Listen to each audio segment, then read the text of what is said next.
Beyond the headlines. This is World Insight. Hello and welcome to World Insight with me, Tian Wei. The latest number, China's GDP grew by 4.7% year-on-year in the first half of 2026. The latest meeting, the CPC Central Committee Political Bureau meeting on the economy. It noted that since the beginning of this year, China's economy has shown a trend characterized by new growth drivers and improving economic structure. The meeting called for efforts to advance the planning and development of 6 major infrastructure networks, strengthening long-term and stable support for basic research, and implementing the AI Plus initiative, fostering new forms of smart economy and improving the governance system for artificial intelligence. So, where is the Chinese economy exactly headed? Let's loop in our panelists. Joining us in Portland, Yan Liang, Kremer Chair Professor of Economics with Willamette University. In Singapore, Rajiv Biswas, CEO of Asia Pacific Economics. And in New York, Anthony Chen, former JP Morgan Chase chief economist. Ladies and gentlemen, what a pleasure to see you. Now, China just wrapped up one of its important meet of the year economic meetings. Certainly a lot of information coming out of it. To you, what is the biggest takeaway? Yan, you've been observing this very closely from afar. Right. Well, I think the Politburo meeting that you mentioned, I think it's really helping to set the tone for the rest of the year when it comes to macroeconomic priorities and also policy measures. So I think at this meeting, policymakers are really emphasizing using more fiscal measures, especially for those already budgeted infrastructure spending, to help to continue to boost domestic demand and continue to build China's future infrastructure. And second, I think the emphasis is on anti-involution, which I think is, again, very important to steer enterprises from price war and to really focus on innovation and quality-driven growth and competition. And last, I think they're also setting the stage for later this year, the 5th preliminary meeting, which again will help to map out China's economic plans in the near future. Now, Anthony, you've been a commentator on Chinese economy for long. Your takeaway of this meeting? Well, I'm really impressed that they are certainly prioritizing a high-tech type of growth or a high-quality type of growth. As Professor Liang has just mentioned, they are going to discourage the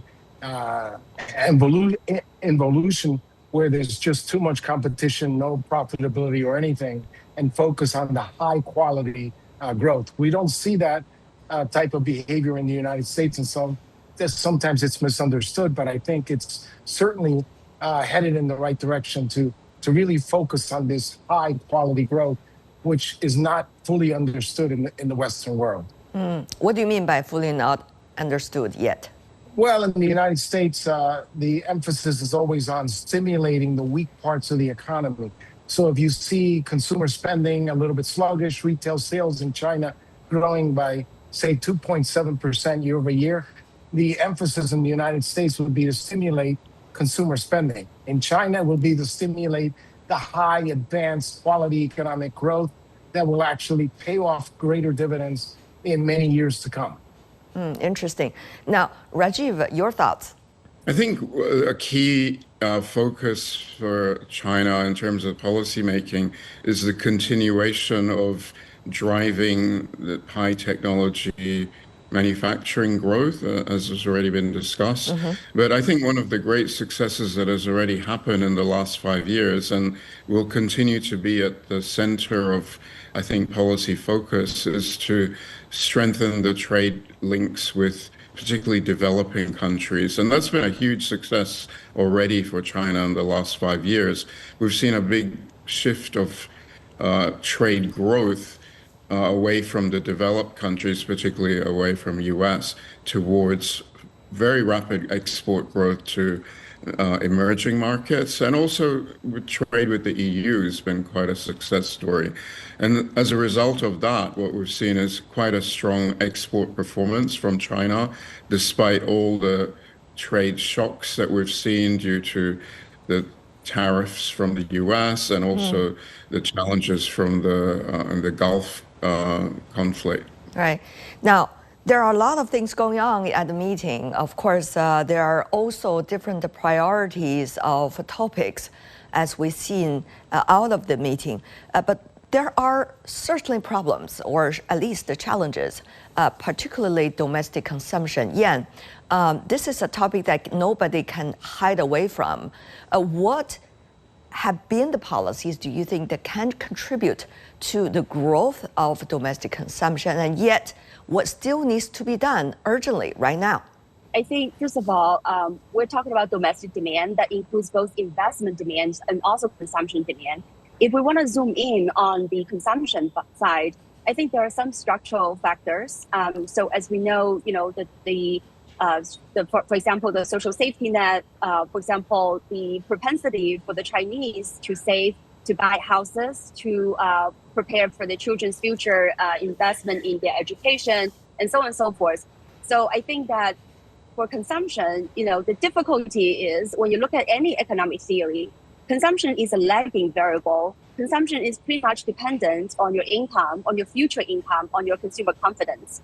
So to be able to really boost consumption, you really need to holistically, like what Anthony mentioned earlier, you need to be able to find a growth engine, to be able to boost income, to boost people's confidence. And so stable jobs, stable income growth, and the future prospect, all of these are really important. So there's really no one single policy, I think, that would really magically, boost consumption. I think the Chinese government have done many things to try to directly boost consumption through the trade-in policy. They are effective, but the marginal effectiveness starts to decline. When you buy enough TVs, when you buy enough TV sets, you may not want to have more. So right now, I think the real bright spot is consumption of services, which has grown way more than the consumption of goods. So consumption of services grew by over 5%. When the retail sales goods grew by only 1.1% in the first half of this year. So I think, for one, is focus a lot more on the consumption of services, expand the type of service provisioning, and also provide more opportunities to create jobs, create income, and also provide social safety net that will help to lower precautionary savings. So I think all of these would constitute a holistic approach to boost consumption. But let's not forget investment as well. I think because of the real estate sector adjustments, we need a lot more focus on how to boost domestic investment demand. Because after all, investment growth can help to drive income growth, which then can help to boost consumption growth.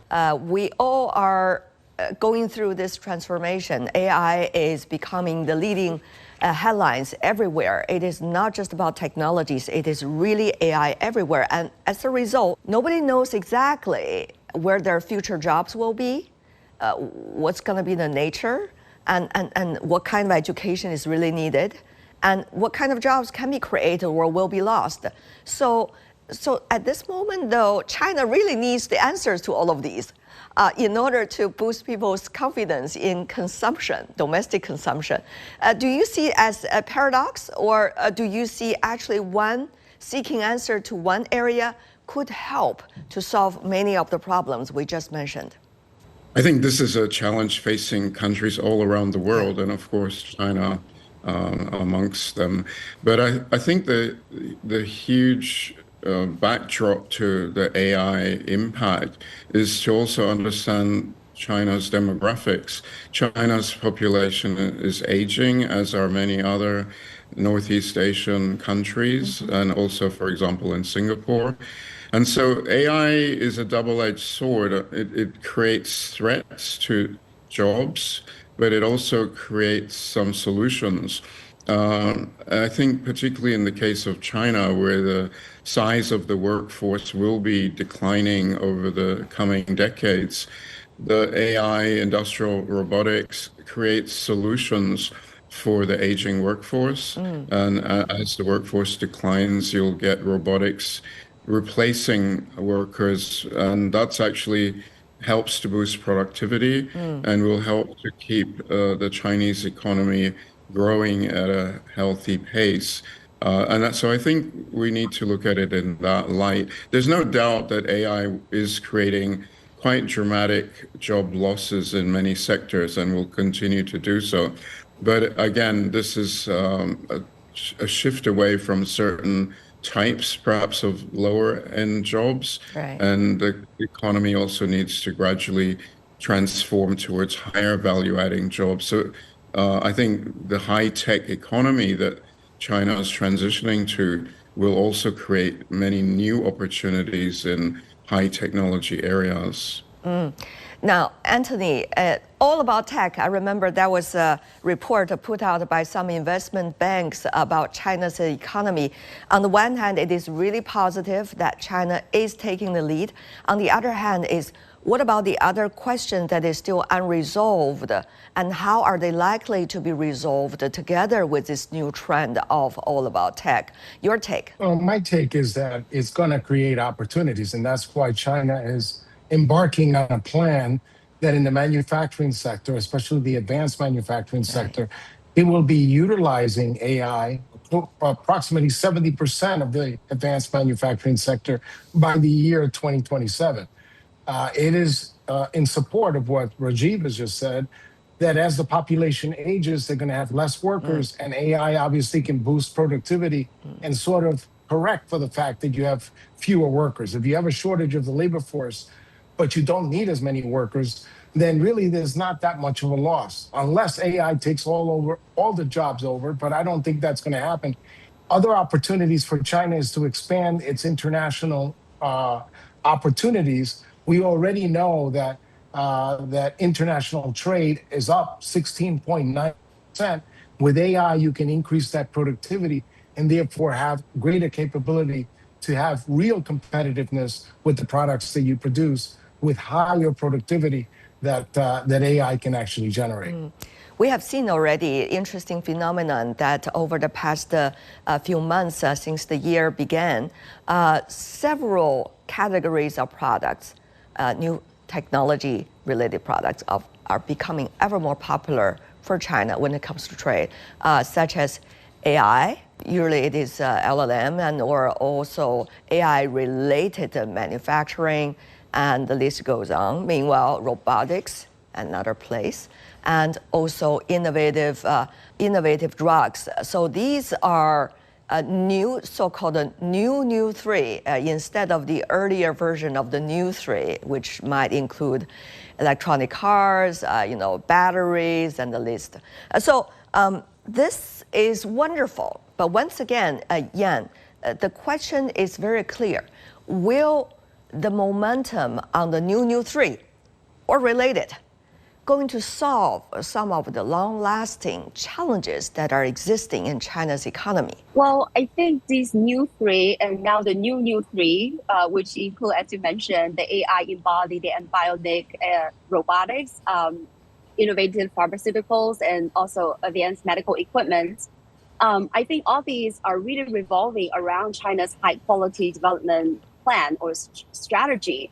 So I think the O3 now becomes the O3 are really helping with the accelerating, green transition. And now the new three again is through technological innovations to provide, pharmaceuticals for aging population and have these industrial robotics that would again help to boost industrial competitiveness and efficiency. So I think, this is the way China sees this as a way to grow its economy by having the new growth engine, by driving up productivity growth and hence wage growth.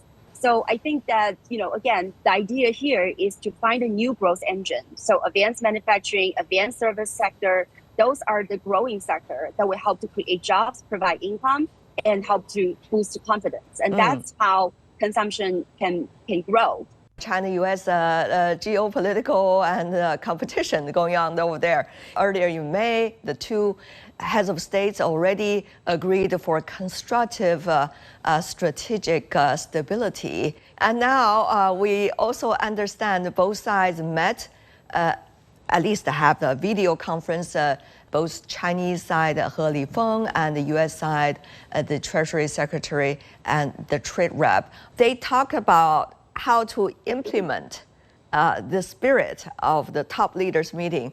But certainly over the past few months, we have seen really some drama going on about trade, about AI, about technological development, and about scientific competition. Anthony, how much outside impact on China's economy, the real growth? China's favorability among other countries is actually rising, and the favorability of the United States is actually dropping. If you look at that recent Pew Research poll of 36 countries, 70% of the countries around the world view China as more favorable than the United States. So that soft power is there. And in fact, to extend on Professor Lian's comment about the innovative drugs, you can see that if somehow China continues on that path and finds cures for diseases that in the United States, which has cut back on research, doesn't find, that's going to boost the soft power of China even further. So I think that there is a lot of opportunity there when they fight among each other, that they will actually hurt each other so much. So that's probably why they developed that board of trade that's actually going to resolve some of these trade issues before they become more serious. In fact, they're already talking about exempting almost $300 billion worth of trade to make sure that these things don't accelerate. So there is some progress being made. Right. In the areas of AI and scientific cooperation, we see one after another policy indications or rhetorics, narratives going on in the United States challenging the existing cooperation or healthy competition between China and the United States. Well, if you look at the large language models that are being developed, the open source or so-called open weight that China has developed so far, with limited amounts of U.S. Technology, I think that so far it appears as though it's not hurting China very much, or certainly not hurting China as much as the United States anticipated. So I would say that a year from now, 2 years or 3 years from now, China will continue to make progress given its resources. And in fact, as they say in the United States, necessity is the mother of invention, and China has been doing really, really well, very well with the resources it has, and competing quite well with the United States. Export controls have become, shall I say, encouraging factor for China to seek the other way forward. And meanwhile, taking what many believe as the global south with China to have affordable accessibility into AI and therefore into future productivity. China has now been able to create its own domestic capability and technology in leading areas of AI. It's actually able to work in partnership with many developing countries who are not able to compete with these huge giants like US and China. So I think we're in a world where there'll be a widening technology gap between the leaders and many of the world's developing countries. And they will be reliant more and more on China and the whole Asian supply chain for high technology products. I think that's becoming inevitable because there's no real way for medium-sized countries to catch up with that very deep AI ecosystem that's evolved in the US and China. But I just noticed the news coming out of the US as well as a result of China's open weight, open source large language models providing as good quality services with much lower cost. You see the US large language models are also trying to cut their cost. Today, I think the latest news is OpenAI cut some of its models, 80% the cost. So that is a very interesting new development. It means it could be done. And we're going to see a very new phase of competition. Certainly, obviously competition is good in terms of forcing companies to be more competitive. And I think it improves the opportunities for other countries around the world to benefit from lower costs and not have a monopolistic situation where only one country is dominating the crucial AI technology. So I think it's actually beneficial for developing countries that there is this competition amongst the global leaders, and also in terms of quality of products and services that they're able to tap into. And, China next year is going to become one of the world's high-income countries, according to the World Bank classifications. So I think China will also have a new role evolving over the, next decade ahead and beyond to play a much stronger technology partnership role with developing countries. So I think that is one of the new responsibilities that China will have as an advanced economy in the world to, to help along many of the world's developing countries in that march to getting high technology economies all around the world. Yan, are we seeing the ecosystems being built ever more divided? What China is doing now is really seeing AI as a public good. I think this is clear from both the company's strategies, but also from a policy announcements that AI should be for all and for good. So I think that the Chinese open source models and also the scale up of AI embodied products, as well as making efforts to try to bridge the AI gap between the global north and the global south. These are all the things that I'm seeing. China is building the AI ecosystem, trying to really make AI as an open and public good that will help to benefit, the global economy. But the Western style, the United States in particularly, I think they're really seeing AI as a proprietary technology. All these, tech giants are trying to monopolize the rent, to be able to monopolize the technologies and extract monopolistic rents. But I agree with you, with the pressure of the competition from China, low cost, good quality of AI models, the Western, especially the US tech giants, will have to think twice about their strategy going forward. So there could be, healthy competition that would allow for some kind of fruitful cooperation between the two. But we also see that business communities are trying to come back to the common sense. For example, lately you see many US companies are suggesting the open way to open source is the way to go. You need good closed source, the frontier models. You also need good open weight open source models.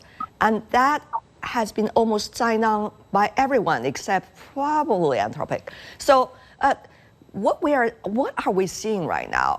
How do business communities these days are really thinking about the so-called competition? Will others still play much cards about the competition, even rivalry?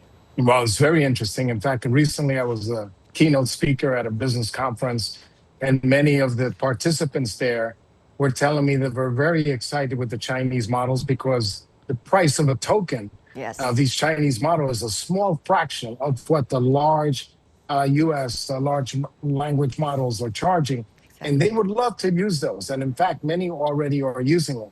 That is making the big large language model producers very nervous, but it is something that is happening. And then, of course, you even see that because of the shortage in memory chips, even Apple is talking about going into China and using some of their memory chips, not only to combat the shortages, but also to combat the high prices. Competition is coming, and it's coming quicker than most people think it's going to come. Now, Rajiv, what would that mean to what you earlier beautifully illustrated, the Asian supply chains? The key question for Asia is how will that work in the area of high technology? And I think we're already seeing that kind of model developing with China as the leading developer of AI technologies. And then we see an ecosystem around Asia of manufacturing of semiconductors, for example, of AI chips in different manufacturing hubs around Asia. And I think that creates an integrated supply chain for Asia in areas of high technology in many different areas. And the applications in terms of industry sectors are very widespread. Clearly, industrial robotics is very much one of the key areas. And then in many other areas, such as electric vehicles, autonomous vehicles, and many areas of green technology as well. All right.